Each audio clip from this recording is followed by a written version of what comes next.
Okay, so what we have here is our game, and as we move the mouse around it, the red rectangle follows the mouse, and if we use the keyboard, we can move the black rectangle around. You can see you can do both of those things at once.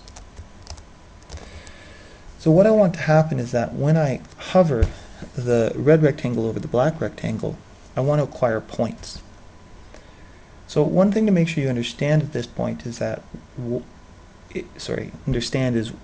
is why the red rectangle is over top of the black one. And that can be explained if we look in the paint component, the paint method. If we look in the paint method here, notice the black rectangle is drawn first. Then we change the color to red.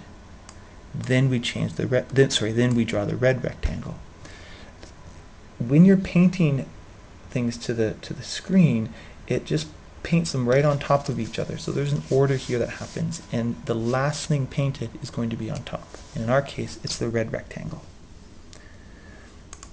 So to actually figure out when these two objects, or when these two rectangles are on top of each other, it can get into some pretty complicated code comparing their x and y positions and such. It can be done, but it's rather messy.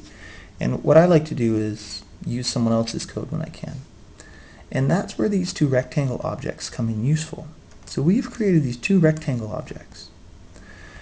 So if you jump out to the documentation about the rectangle class, you'll notice that a rectangle object has four fields. It has a height and a width, which are integers, and an x and y position, which are integers. And the x is the x coordinate of the upper left corner. The y is the y coordinate of the upper left corner. The other method that is really useful here is intersects. Because what this does is this tells us if the two rectangles intersect each other, which is really nice, because then we can just check, do they intersect each other, and if they do, then there's points being acquired. So let's jump back into our program and set this up. So these are called data classes because they store the data that we're going to use to render an image. So R1 is going to be for the black rectangle, and R2 is going to be for the red rectangle.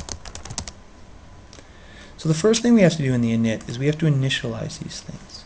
So in the init, I'm going to say R1 is equal to new rectangle. So I'm calling the constructor, and we can peek out here at the constructor and see that the constructor takes, there's a number of constructors, but I'm interested in this one that takes x, y, width, and height. So I'm going to say x is going to be current x, current y, width. Oh, the width is 10 and the height is 10. And then I'm going to say R2 is equal to new rectangle, and R2 is going to store the red rectangle, which is current xm, current ym, 10, 10. Oh, pardon me, 20, 20. So now we've constructed these rectangles, and we've given the top right-hand corner.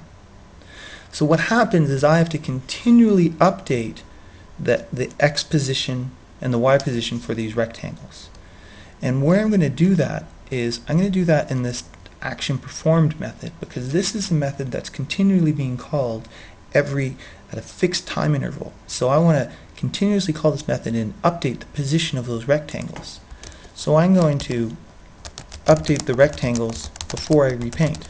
So I'm going to say R1.setLocation, and setLocation takes the 2 points, and that's going to be current x, current y, and R2.setLocation, and that's going to be current xm, current ym.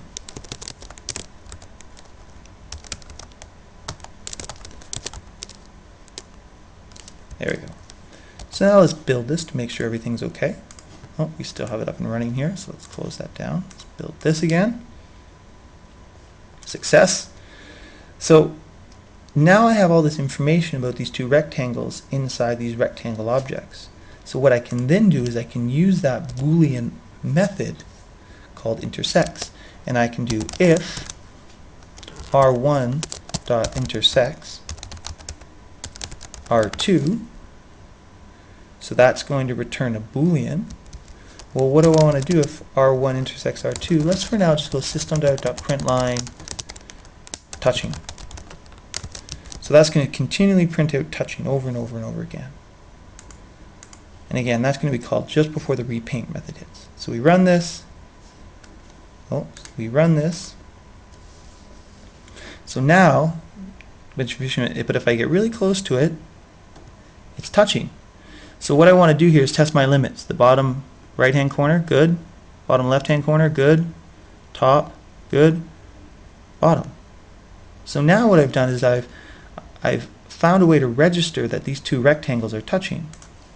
So now if I want to keep a score, what I can do is just introduce a new field. So I'm going to introduce a field into this called a score field, and this is going to be an integer, right?